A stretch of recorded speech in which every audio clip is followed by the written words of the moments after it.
Love stories.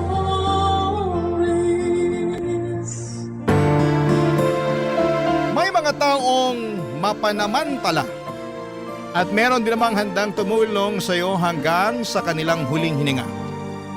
Sila yung mga tao na masasabi mong mahal ka talaga at sa bawat pagtulong nila ay wala silang hinihinging kapalit.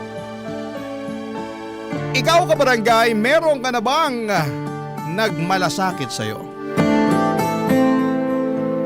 Dear Papa Dudut, kung meron mang tao na pasasalamatan ko ng husto hanggang sa kamatayan ko, yun ay walang iba, kundi ang aking pinakamamahal na lola.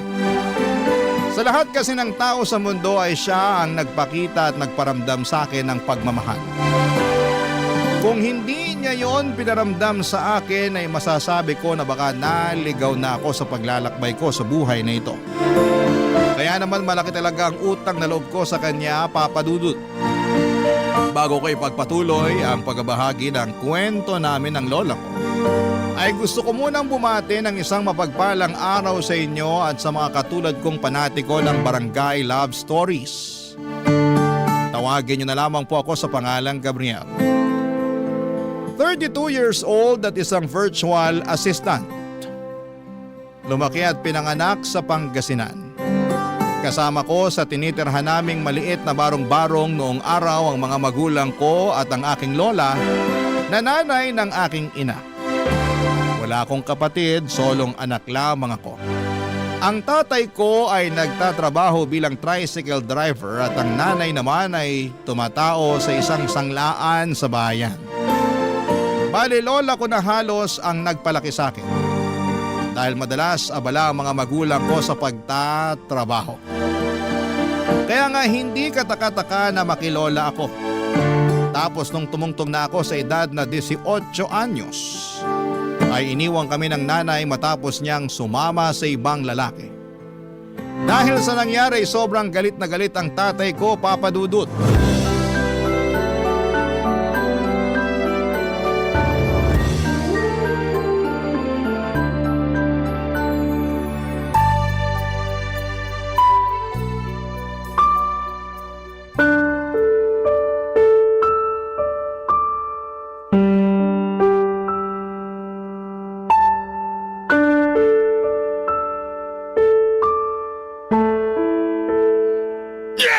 Tay, tama na po! Huwag na po kayo magwala!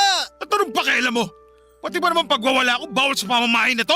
Hindi naman po sa ganun, pero Di raw ganun pero ganun na rin tinutubok mo. Hirap sa'yo, masyado kang pakialamero. inaawat ko lang naman po kayo eh. Marami na po kayong nababasag na pinggan. Ilang piraso na lang po yung meron tayo tapos inuubos nyo pa. Saan ka naman nakakita na nagwawala ng walang masisirang gamit? Kahit kailan napakabugok mo talaga. Kailan ba gagamitin ang utak mo, ha? Ano ba nangyayari rito? Bakit napakakalat dito sa bahay natin? La, si tatay po kasi nagwawala eh. Ang dami niya nang nabasag ng mga pinggan. Hala, oo nga! Santisima ka namang tao ka! Nay, huwag na po kayong makialam dito, ha? Pabayaan nyo na lang ako kasi durog na durog ang puso ko ngayon dahil sa ginawa ng anak nyo sa akin. Ano bang ginawa sa'yo ng anak ko, Aber? Nagtatanong pa talaga kayo? Aba malamang! Hindi ko nga alam kaya sabihin mo na para malaman ko. Tama po si Lola, Tay. Hindi po namin alam kung anong ginawa ni nanay sa inyo. Iniwan na tayo ng nanay mo. Pinagpalit niya na tayo doon sa kalbo na security guard na kasama niya sa trabaho. Ha? Totoo ba yung sinasabi mo? Magsisinungaling pa ba ako sa lagay na to? Kung ayaw niyo maniwala, titignan niyo yung damit ng asawa ko. Wala na dyan. Inimpakan niya na kagabi pa. Nung kasarapan ng tulog natin. Tapos ngayon pinunta ko sila doon sa sanglaan. Sabi sa akin, hindi pa rin pumapasok yung dalawang yon. Ano ibig sabihin nun? Malamang magkasama sila. Huminahong ka lang, pwede. Wala magandang may dudulot yung pagwawala mo eh. Apo, silipin mo nga yung mga damit ng nanay mo sa damitan niya. Sige po, La. Huminahong ka lang. Paano ko hihinahon na iniwan na nga ako ng asawa ko? Lola, wala na nga po yung mga damit ni nanay sa damitan niya. Oh, kita nyo na? Iniwan na tayo ng asawa ko para sumama doon sa kalbong yon. Mahabaging langit. Ano bang naisip ng nanay mo at ginawa niya yung bagay na yan? Sus, Tay, Mariusap, tama na tumigil po! ka na nga! Huwag na po kayo magwala! Anong wag magwala? Karapatan ko magwala! Kung ayaw mo na binabasag ko yung pinggan dito, di mukha mo na lang babasagin ko. Tutal, kamukha mo naman yung nanay mong malandi.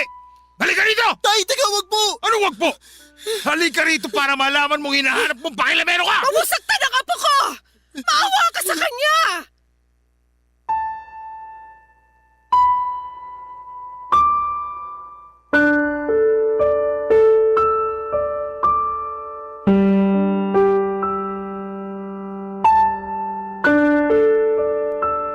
Papa Dudut, hindi sa pinagtatanggol ko ang nanay ko pero meron na rin kasing history ng pambababae ang tatay ko.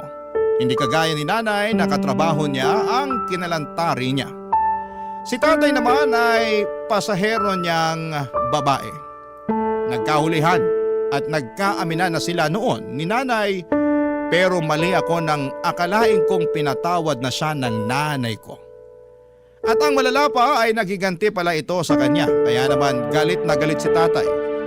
Bukod kasi sa pangangaliwa ni nanay at pag-iwan sa aming pamilya ay apak na apak din ang ego ng tatay ko. Simula nang iwanan kami ni nanay ay naging mainitin na ang ulo ng tatay ko. Kaunting kibot ay nagagalit siya. At ako ang madalas niyang pagbuntunan ng init ng ulo niya. Katwiran niya ay kamukha ko raw ang nanay ko at naiirita siya sa akin. Tama ba yun? Kahit saang anggulo tingnan at ituwid ay maling-mali pa rin na sa akin niya ibaling ang galit niya. Hindi ko naman kontrolado ang pag-iisip ng nanay ko at mas lalo na hindi ko ginusto. Ang resulta ng ginawa nitong panlalalaki, buti na lamang at laging to the rescue ang lola ko.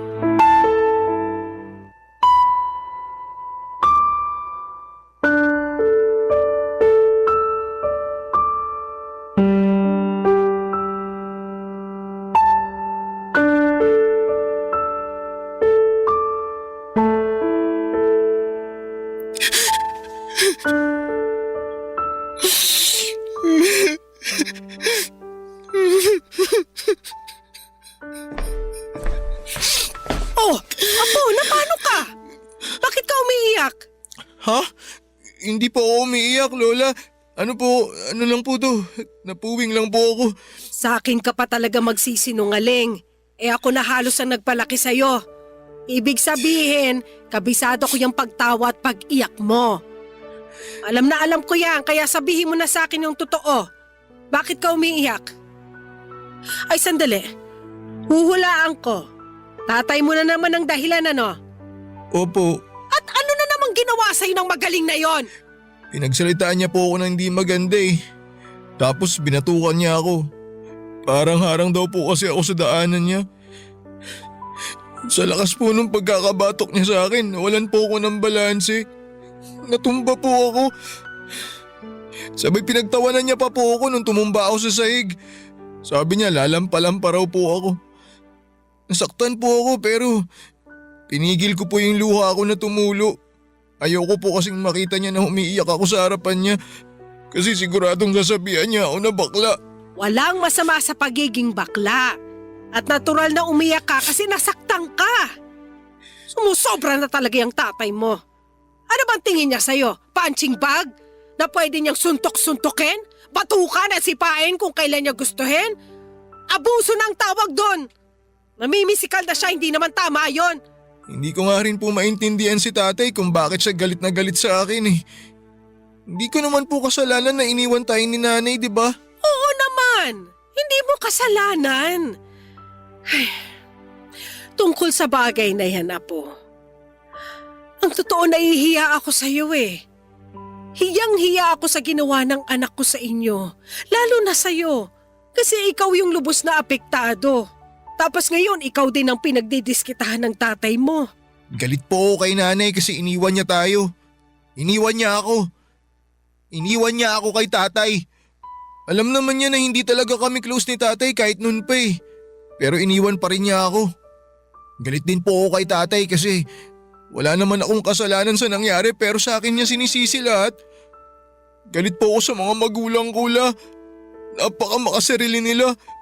Hindi na nila naisip kung ano yung mararamdaman ko. Hindi kita pipigilan kung yan ang nararamdaman mo. Kasi may karapatan ka naman talagang maramdaman yan. Malaki ang pagkakasala at pagkukulang sa iyo ng mga magulang mo, Apo. Lalong-lalo na ang nanay mo. Alam mo, nung nandito pa yan, palagi ko yung kinakausap at pinagsasabihan na magpakananay naman siya sa'yo. Nandun na tayo sa mahal kita bilang apo ko, syempre, pero hindi ibig sabihin nun ipapasa na niya sa akin ang responsibilidad ng pagpapalaki sa'yo. Siya pa rin ang nanay mo, kaya dapat lang na iparamdam niya sa'yo na mahal ka niya. Pero hindi na nga niya na iparamdam sa'yo, nagawa ka pa niyang iwanan para lang sumama sa ibang lalaki. Pero la, hindi na rin naman po natin kontrolado yung pag-iisip ni nanay, di ba? Para sa akin, hindi kayo nagkulang sa pagpapaalala sa kanya. Hindi kayo nagkulang na magsabi na magpakananay siya sa akin. Kaso talagang matigas yung ulo niya eh. Nagkataon pa na maling lalaki yung minahal niya. Bakit kasi si tatay pa yung napangasawa niya eh? Opo, nandun na tayo na masakit yung ginawa niya na pag-iwan sa atin para sumama sa ibang lalaki. Pero may bahagi po sa puso ko na umaasa na sana masaya pa rin si nanay. Na sana mahalin siya ng lalaking sinamahan niya. Tratuhin siya ng mabuti. Huwag siyang pagsalitaan ng hindi maganda. Kasi yung mga yun hindi nagawa ni tatay sa kanya eh. Kahit kailan talaga napakabait mo, Apo. Mantakin mong ganyan pa yung hinihiling mo sa nanay mo matapos kanyang saktan. Pero Lola, kahit may bahagi sa puso ko na umaasa na sana maayos si nanay ngayon, galit pa rin po ako sa kanya. Sa kanilang dalawa ni tatay. Hindi ko nga po alam kung mapapatawad ko pa sila eh. Buti na lang kahit ganun po yung mga magulang ko, nandiyan kayo Lola. Hindi niyo po ako pinabayaan. Inalagaan niyo po ako. Hanggang ngayon, inaalagaan niyo pa rin ako. Oo naman. Siyempre, mahal kita eh. Pero hindi ako makapapayag na palagi kang pagdiskitahan ng tatay mo. Kakausapin ko yung lalaking yon.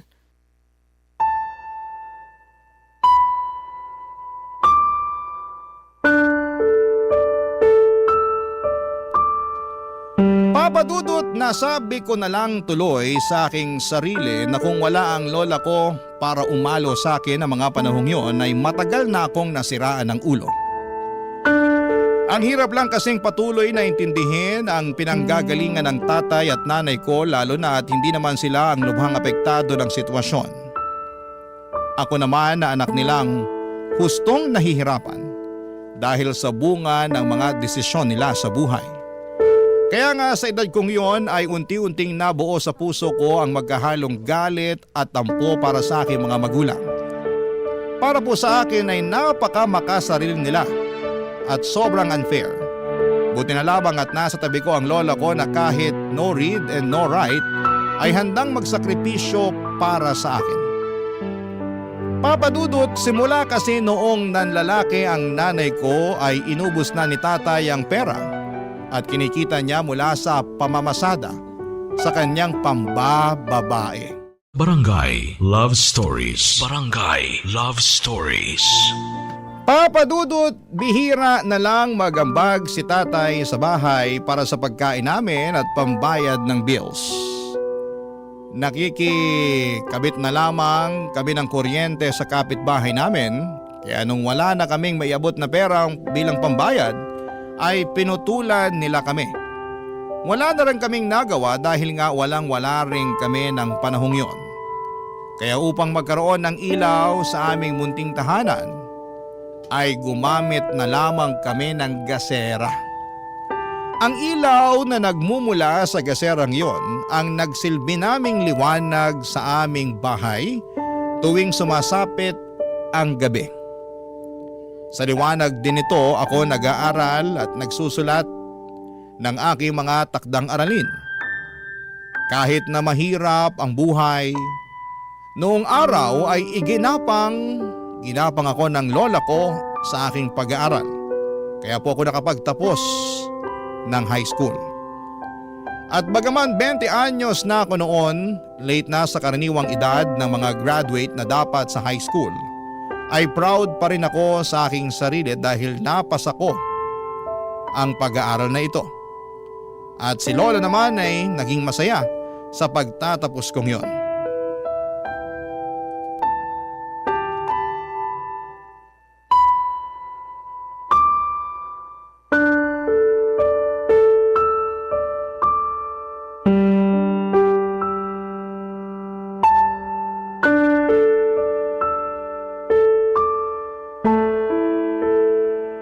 Nax! Sino mag-aakala na makakatapos ka sa high school? Akala ko habang buhay ka na dun eh. Talo ka pa ng mga anak na mga katoda ko. Mas bata pa sa'yo yung mga yon. 2 taon lang naman po yung tanda ko sa kanila. Di naman po masyado nagkakala yung agwat ng mga edad namin. Kahit na. Saka saan ka naman nakakita ng 20 anyos na pero nasa high school pa rin? Ikaw pa lang yung nakita ko ng ganon. Alam naman po natin kung bakit ako late natapos sa high school, di ba? Pahinto-hinto po ako sa pag-aaral. Kasi hindi naman importante sa inyo na makapagtapos ako eh. Aba, ba't bigla mo naman ako sinisisi dyan? Hindi ko po kayo sinisisi. Sinasabi ko lang po yung totoo. Totoo naman na hindi nyo sinusuportahan yung pag-aaral ko eh. Kasi busy kayo sa pambababae nyo. Mas ginagastusan nyo pa yung mga babae nyo kaysa sa akin na anak nyo. Oy, bakit? Mapapaligay mo ba ako katulad ng ginagawa nilang pagpapaligay sa akin? Talaga ba? Itatanong nyo yan sa anak nyo? Ayun na nga. Anak kita, kaya ano pa bang dapat kong asahan sa'yo? Yung mga babaeng yon na ibibigay nila yung kaligayahan na hindi magawang ibigay ng magaling mong nanay kasi sumama siya sa ibang lalaki. Pero hindi pa rin po tama naman babae kayo. Lalo na may anak kayong dapat sinusuportahan.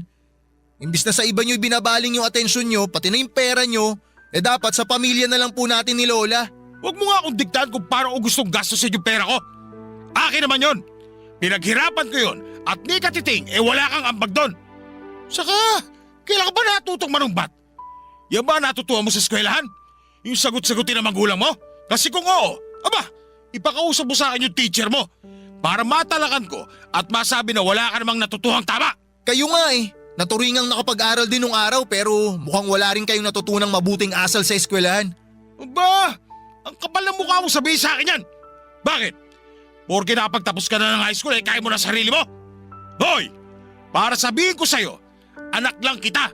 At wala kang karapatan na pagsalitaan ako ng ganyan. Saka, wala ka pang may pagmamalaki. Saka mo na lang ako talakan ng ganyan pag marunong ka na kumita ng sarili mong pera. Teka, kailan mo pala balak magtrabaho ha? Hindi ko pa po naiisip yan. Naasikaso ko pa po yung requirements ko para makapag-aral ako sa kolehiyo. At plano mo pa talaga magkolehiyo?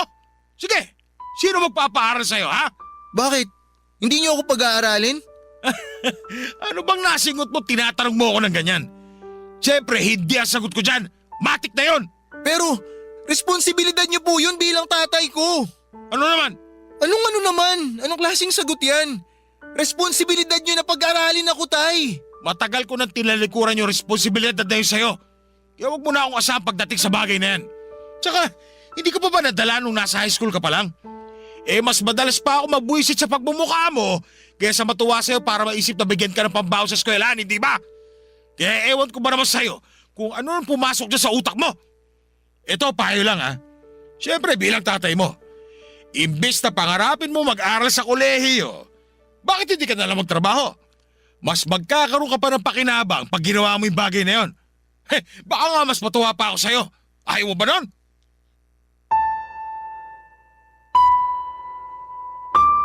Papadudot, akala ko ay masaya ang tatay ko sa pag-graduate ko kasi narinig ko naman siya na binibida ako sa mga kainuman at mga kasamahan niya sa toda. Pero nagkamali ako kasi hanggang doon lang pala yon. Puro lang salita, kulang sa gawa. At kaya niya pala ako binibida. Kasi sa wakas ay makakatulong na ako sa pamilya namin. Plano na niya kasi na iasa sa akin ang pagtataguyod sa kanya kasi nga ay binabalak na niya na huminto sa pamamasada. Normal lang naman siguro na sumama ang loob ko bilang isang anak, hindi ba? Kasi kung tutuusin, wala naman talaga siyang inambag para mairaos ko ang pag-aaral ko sa high school. Ang lahat ng pagsasakripisyo ay literal na pinasan ng lola ko. Kaya kung may dapat man akong pasalamatan ng husto, ay siya lamang. Wala nang iba. Mali lang talaga ako ng akala na nagbago na ang tatay ko. Kaya nga para lang makapag-college ay nag-working student ako. Bale, nagsimula akong magtrabaho sa tindahan na gumagawa at nagtitinda ng burger at iba pang mga inumin na pampalamig noong summer para makaipon ako ng pera, pampa-enroll at pambili ng uniform. Kaya lang isang umaga'y bigla na lamang akong nagising. Nawala na yung pera na pinag-ipunan ko dahil kinuha ng magaling kong ama, Papa Dudut.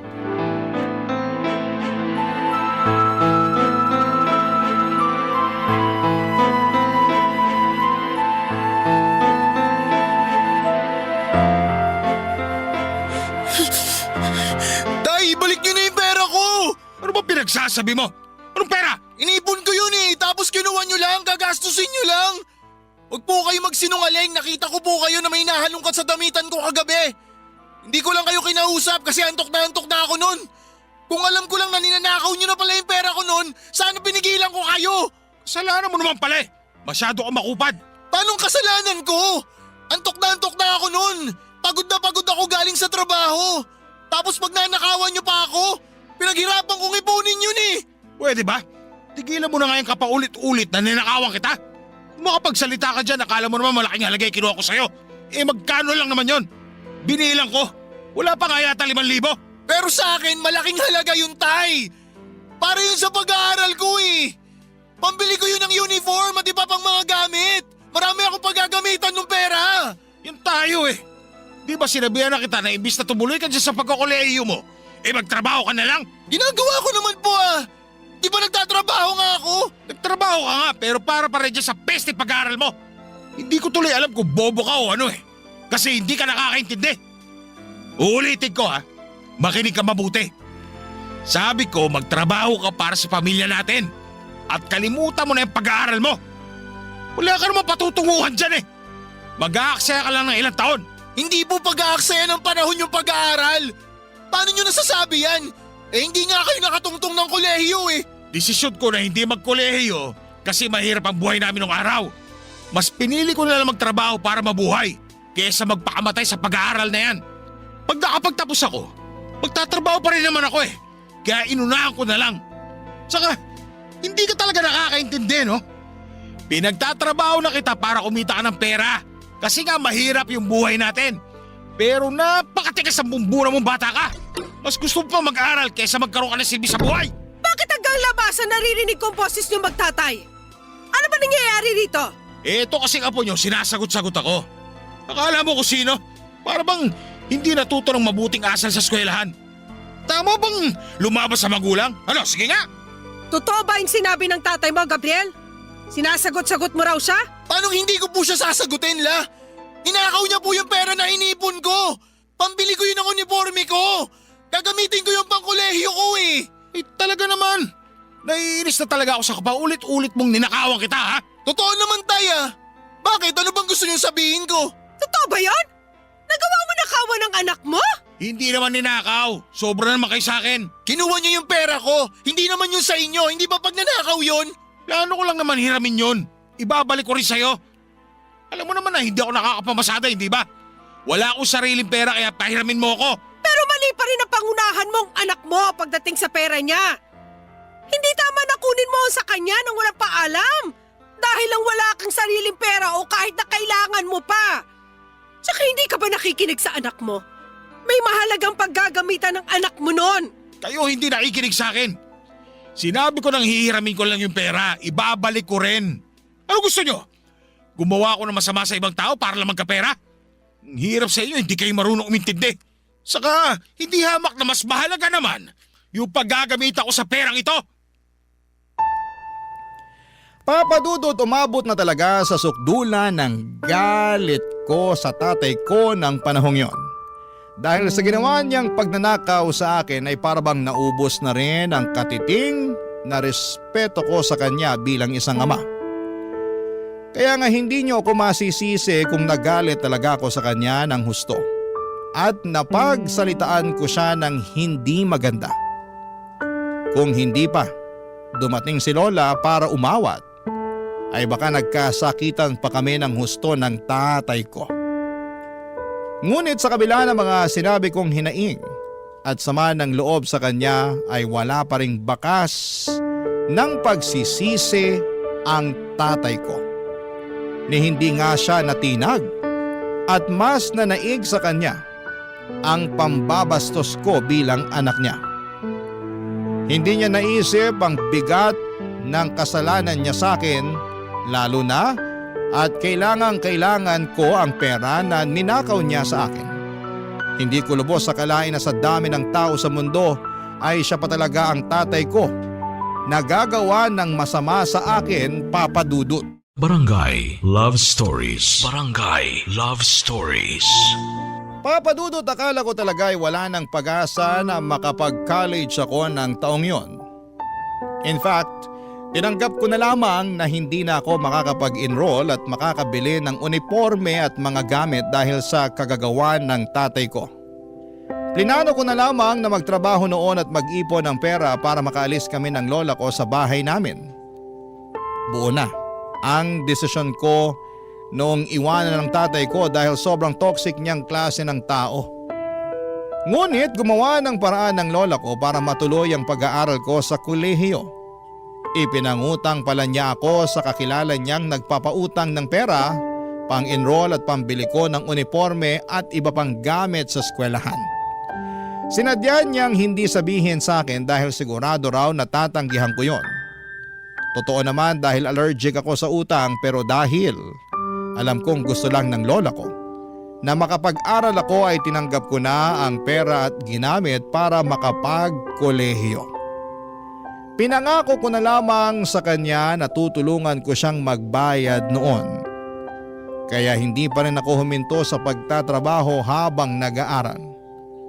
Ang laki talaga ng pasasalamat ko sa Panginoon dahil hindi man ako nagkaroon ng matitinong magulang, ay meron naman akong mabait, mapagmahal at mapagkalingang lola. Siya ang pumuno sa lahat ng pagkukulang ng mga magulang ko sa akin. Kaya naman na-appreciate ko talaga ng husto ang pananatili niya sa buhay ko. Kaya lang hindi sila magkasundo ng tatay ko at bukod sa akin na madalas nitong pagdiskitahan ng galit dahil sa panlalalaki ni nanay, ay napagbabalingan din niya ng init ng ulo ang lola ko.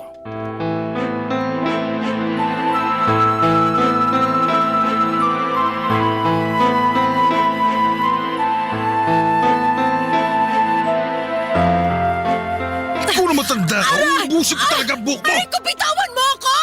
Hindi kita bibitawan kasi naiirita ako sa pagbumukha mo! Ano bang ginawa ko sa'yo? Wala naman akong ginagawa sa'yo, ha! Bitawan mo ako, sabi! O yan! Masyado ka kasi pakilamera! Bobo ka, matanda ka! Pati pag-inom ko kasama mga kumpare ko, pinakikialaman mo! Kung bakit kasi hindi mo nalang pakialaman yung buhay mo! Hindi kita pinakikialaman! Nasa'yo pa rin ang desisyon ko, ipagpapatuloy mo yung pagbibisyo mo! Ang akin lang, sinasaway lang kita! Dahil panay na ang pagkakasakit mo, kakainom mo ng alak at kakasigarilyo! Anong pananaway? Pakikialam pa rin yung tawag doon!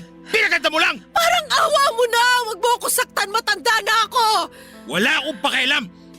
Dapat sa'yo, turuan ng leksyon para magtanda! Teka, Tay! Anong ginawa niyo kay Lola? Bakit ganyan itsura niya? Huwag kang pakialam dito! Anong huwag makialam? Sinaktan niyo ata si Lola eh! Masyado mo namang mahal na mahal itong matandang hukluban na to! Gusto mo magsama kayo eh! O yan! Lola! Ayos na po ba kayo? Ayos lang naman ako, pero masakit lang ng konti ang ulo ko. Masyado naman kayo madrama! Hanggang kayo nakakapit pa rin naman dyan sa ulo niyo yung buhok niyo! Ano bang pinagsasabi niyo? Sa tingin niyo sinong di masasaktan sa ginawa niyo? Sobra naman kayo kay Lola! Di na kayo naawa sa kanya? Alam niyo nung matanda siya tapos pinatulan niyo pa? Kung alam mo lang kung gaano kapakilamera yung matandang yan, eh sigurado ako masasabunutan mo rin yan! Baka hindi lang yun! Baka masutok mo pa yan! Kilabutan nga kayo sa mga pinagsasabi niyo! Wala na ako noon! Hindi ko naman siya pinakikialaman. Sinasaway ko lang siya kasi nga, lagi na lang siya nagkakasakit kakabisyo niya.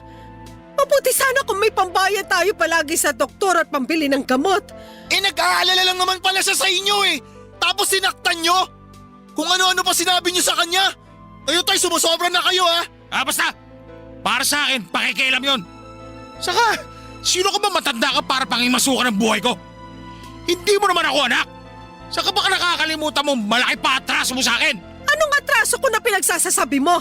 Matanda ka na nga talaga kasi nag-uulanin ka na. Mas malalaman ko kung sasabihin mo. O sige, para magkaalaman na tayo. Makinig ka mabuti ha, kasi hindi ko na ito ulitin. Yung anak mo na nang iwan sa akin noon, hindi ko pa rin nakakalimutan yung ginawa niyang yun sa akin hanggang ngayon. At sa tuwing naalala ko yun, mas tumitindi yung galit ko sa'yo kasi sa'yo siya nang galing. Walang kasalanan si Lola sa ginawa ni nanay sa inyo! Bakit ba si Lola sinisisi nyo? Hindi makatuwiran yung ginagawa nyo kay Lola, tay! Tumigil ka, Gabriel! Wala kang alam sa nangyayari! Ako pa ngayon ang walang alam sa nangyayari? Ayos ah! Para lang alam nyo, tay! Kayo ang walang alam! Hindi ko alam kung hindi nyo talaga alam o nagbubulag-bulagan lang kayo! Dinadagdagan nyo pa yung mga kasalanan nyo sa akin! Ang hirap kasi sa inyo, akala nyo sa inyo umiikot yung mundo! Hindi kayo perfecto, tay! Hindi kayo santo! Kung umasta kayo, kala nyo kayo yung biktima rito ah! Alam nyo, kung meron dapat nasisiyan kung bakit nagkagulo ng ganito yung buhay natin, walang iba kundi kayo!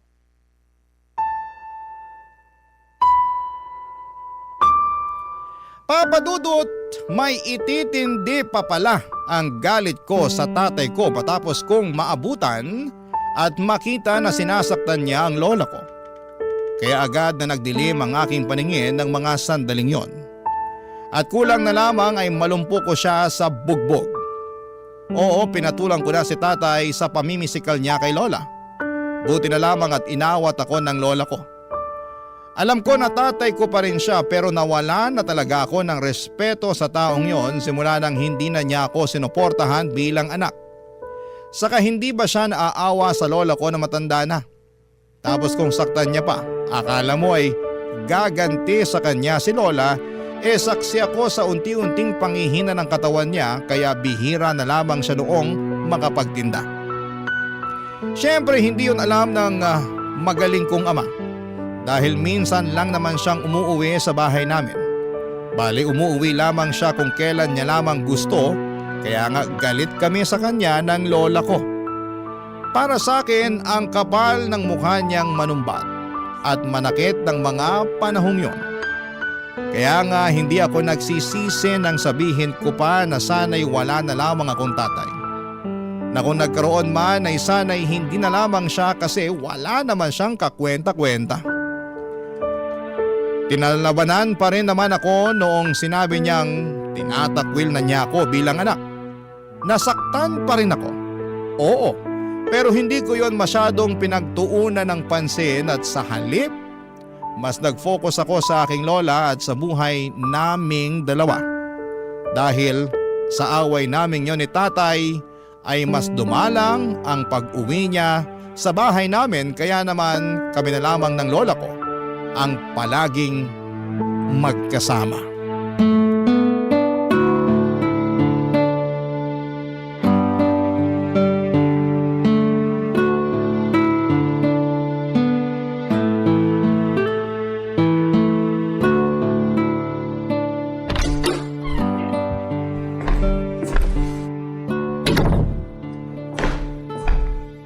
Nandito na po ako, La.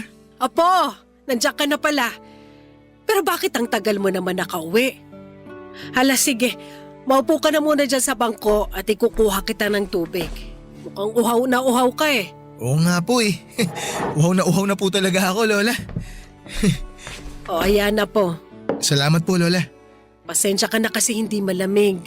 Hindi na ako nakabili ng yelo sa tindahan gawa ng maulan kanina, maputik yung daan. Ayos lang po kahit hindi malamig. Basta may tubig na iinumin. Inumin ko po muna, La. Sige. Ay oo nga pala, may binigay sa akin yung mag-asawa na ipinaglaba ko. Talaga may binigay sila sa inyo? Teka, bakit po kayo naglaba, La? Kaya nyo pa po ba? Ay oo naman, palagay mo sa akin. Lola, nag-aalala lang naman po ako sa inyo. Kasi baka sumakit yung balakang nyo kaya mapagod kayo ng gusto. Ayoko naman po mangyari yun. Kaya hanggat maaari, gusto ko na nandito lang po kayo sa bahay tsaka tumigil na kayo sa pamamasukan. Kaya ko pa naman. Tsaka ayoko iasa sa'yo lahat lalo't nag-aaral ka pa. Kaya tutulong pa rin ako sa abot ng makakaya ko. Tsaka ayos lang naman ako. Huwag ka masyado mag-alala sa akin. Sige po, sabi niyo eh. Pero ano po ba yung binigay sa inyo? Ito na nga. Ayan, oh. Nasa plastic na yan. Sandali, buksan ko muna. Ayan oh! Mga delata, noodles, biskwit, chocolate drink. Wow! Yung ibang dilata rito, Lola, mamahalin. Talaga? Opo. Ito po yung nakita ko sa TV na gustong gusto kong tikman kasi mukhang masarap. Pero di ko naman po kayang bilhin kasi sobrang mahal, parang ginto. O ayan, matitikman mo na, Apo. Oo nga po, Lola, ang dami nito. Kaya nga, binigay sa akin kasi wala na raw kumakain sa kanila. Tsaka masyado rin yata ang marami yung binili nila eh. Bibili na raw sila ulit ng bago. Kaya yan, binigay sa akin. Tuwang-tuwa tuloy ako kasi may ulam at makakain na tayo ng ilang araw. Iba talaga kapag mayayaman. Pero, sandali lang po, Lola. Parang may mali eh. Ha? Anong mali? Sabi po sa dilatang to, 2 buwan na po itong expired. Buti sana kung 1 dilata lang, Lola, pero halos lahat po eh. Talaga? Grabe naman. Oh, pati itong mga biskwit at noodles. Expired na rin po itong mga to. Teka po, Lola, bubuksan ko lang tong noodles para malaman natin. Sige nga. Ayan, naku, Lola. Iba na yung kulay, iba na rin yung amoy. Tsaka mukhang sumingaw na rin po. Makunat na eh. Bukas din yata yung pakete. Mukhang inat-ngat ng daga. Mukhang wala na po tayong mapapakinabangan dyan, La. Baka mapaano pa tayo pag kinain natin yan. Mabuti pa, itapon na lang po natin lahat to. O sige. Buti na nga nagkano ng gawin natin kaysa mapahamak pa tayo. Ay, grabe naman sila. Sigurado ako na nabasa naman nila yung expiration date pero pinamigay pa rin nila. Tapos, itinaon pa na ibinigay sa inyo. Di na lang nila tinapon. Paano kung hindi nyo po nabasa? Kung hindi nyo nakita na expired na pala tong mga to, di may nangyari pa sa inyo. Oo nga eh. Kasalanan ko rin talaga kasi hindi ako marunong magbasa. Lola, wala po kayong kasalanan. Sila ang may kasalanan. Sobrang sama nila. Kung sakaling sinadya nilang ibigay sa inyo yung mga pagkain to, parang pakiramdam ko tuloy meron silang hindi magandang pinaplano. Grabe, hindi ko akalain na may mga ganong klaseng tao pa pala. Yung bang walang pakialam sa iba kahit na mapahamak sila? Hayaan mo na, Apo. Wala naman nangyari sa atin eh. At lahat yon dahil sa'yo. Kasi meron kang ganyang kaalaman. At saka malay natin, hindi rin naman nila sinadya na maibigay sa akin yung mga pasong pagkain na yan. Sana nga ganun po. Pero, ewan ko la. Nakakalungkot na ganito nila tayo tratuhin. Porke ba mahirap tayo? Pwede na nila tayong ganunin? Sobra sila. Pero hayaan nyo, Lola. Hindi na po mauulit to. Lalo po ako magsusumikap na makapagtapos sa pag-aaral. Para pagdating ng araw, hindi na kayo manghihingi ng makakain natin sa iba. At hindi na rin po kayo makakaranas na mabigyan ng expired na pagkain. Pinapangako ko po sa inyo, Lola. Magsusumikap po ako sa buhay. Magsusumikap po ako para umasenso. Para makabawi po ako sa inyo. Papa Dudut, naniniwala ako na sinadya nilang ibigay kay Lola ang mga pasong pagkain dahil alam nilang hindi ito aalma at malugod niya itong tatanggapin. Hindi ko lang mapigilang magalit para sa lola ko kasi sinamantala nila ang kahinaan niya. Bukod sa tatay ko ay meron pa palang ibang tao sa mundo na makagagawa ng mga bagay na yon. Kaya simula noon ay mas nagpursige na ako sa aking pag-aaral at pagtatrabaho para maibigay ko sa lola ko ang mga pangangailangan niya at naming dalawa. Hindi naging madali ang aking pinagdaanan upang makapagtapos sa kolehiyo.